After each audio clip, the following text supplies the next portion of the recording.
Second টাইমের প্রিপারেশনের strategy কেমন হওয়া উচিত আসলে? আচ্ছা, এটা একটা ভালো প্রশ্ন যে আসলে স্ট্র্যাটেজি কেমন হওয়া উচিত।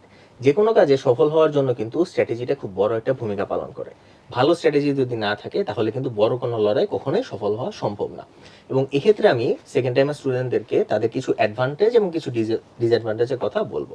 যেমন তাদের অ্যাডভান্টেজটা হচ্ছে তারা কিন্তু অলরেডি বইটা পড়ে ফেলেছে, তারা তাদের সিলেবাস সম্পর্কে জানে এবং তারা জানে যে ভার্সিটিগুলো কিভাবে প্রশ্ন করে এবং পরীক্ষার হলের যেই সিচুয়েশনটা এটা সে একবার ফেস করে এসছে, এটা তার জন্য একটা বিশাল অ্যাডভান্টেজ।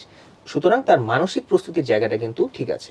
কিন্তু এখন তার ডিসঅ্যাডভান্টেজের জায়গাটা কোথায়? তার ব্রেন তাকে কিন্তু সবসময় ভুল বোঝাবে যে তুমি তো সব পারো, তোমার এই বইটা খুলে না পড়লে হবে, তুমি একটু পড়লেই পারবা। এই ফাঁদে পড়া যাবে না। একই বই তাকে কিন্তু বারবার আবার পড়তে হবে। বিশেষ করে তার কোন জায়গাটাতে ঘাটতি রয়েছে সেই ঘাটতির জায়গাটা এখন আইডেন্টিফাই করতে হবে এবং কেন সে পরীক্ষায় এই বিষয়টা ভুল করেছিল সেটা আইডেন্টিফাই করে সেই ঘাটতির জায়গাটাকে পূরণ করতে হবে। সে যদি এটা ভালোভাবে করতে পারে তাহলে কিন্তু তার প্রিপারেশন জায়গাটা অনেকটা কাভার হয়ে যাবে।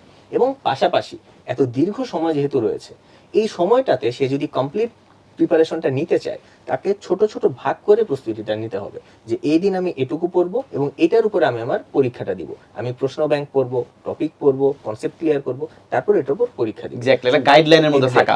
প্রতিনিয়ত সে যদি এই স্ট্র্যাটেজির মধ্যে থাকে এবং নিয়মিত একটা গাইডলাইনে থাকে সিনিয়র কারো, যে তাকে দেখিয়ে দিবে কিভাবে পড়তে হবে এবং তার পরীক্ষাটা নিয়মিত ভালোভাবে এভালুয়েট করবে, কোন জায়গায় সে এখনো ভুল করছে সেটা ধরিয়ে দিবে, তাহলে ইনশাল্লাহ তার প্রস্তুতিতে কোনো ঘাটতি থাকবে না।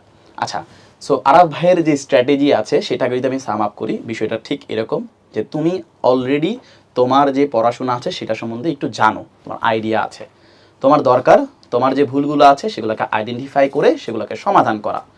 এখানে আরাফ ভাইয়ের সাথে যদি আমি একটা পয়েন্ট আলাদা করে যুক্ত করি, সেটা হলো তোমরা যারা এইচএসসি 25 থেকে এইচএসসি 26 সালে সেকেন্ড টাইমের প্রিপারেশন দিবা, তোমাদের কিন্তু এইচএসসি 25 সালের শর্ট সিলেবাস ছিল, 26 সালের যারা পরীক্ষার্থী আছে তারা কিন্তু ফুল সিলেবাসে পরীক্ষা দেবে।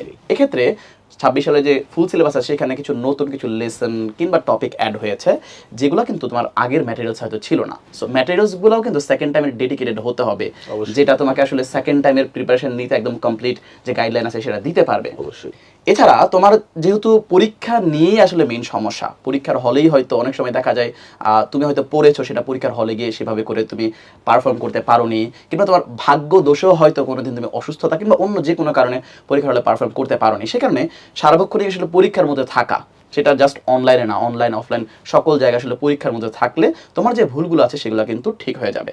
এছাড়া আমরা যেটা লক্ষ্য করি, অনেক শিক্ষার্থী কিন্তু ফার্স্ট টাইমে কিছু কিছু টপিক হয়তো মনে করে এই টপিকটা গুরুত্বপূর্ণ ছিল না, আমার সেই জায়গায় কনসেপ্টের কিছু ঘাটতি আছে। সো ওই জায়গায় কিন্তু কনসেপ্টের যে ঘাটতিটা আছে সেটাও পূরণ করা দরকার, যার কারণে কিন্তু একজন ইনস্ট্রাক্টরের কিন্তু গাইডলাইন দরকার, ইনস্ট্রাক্টরটাকে বুঝিয়ে দিতে হবে।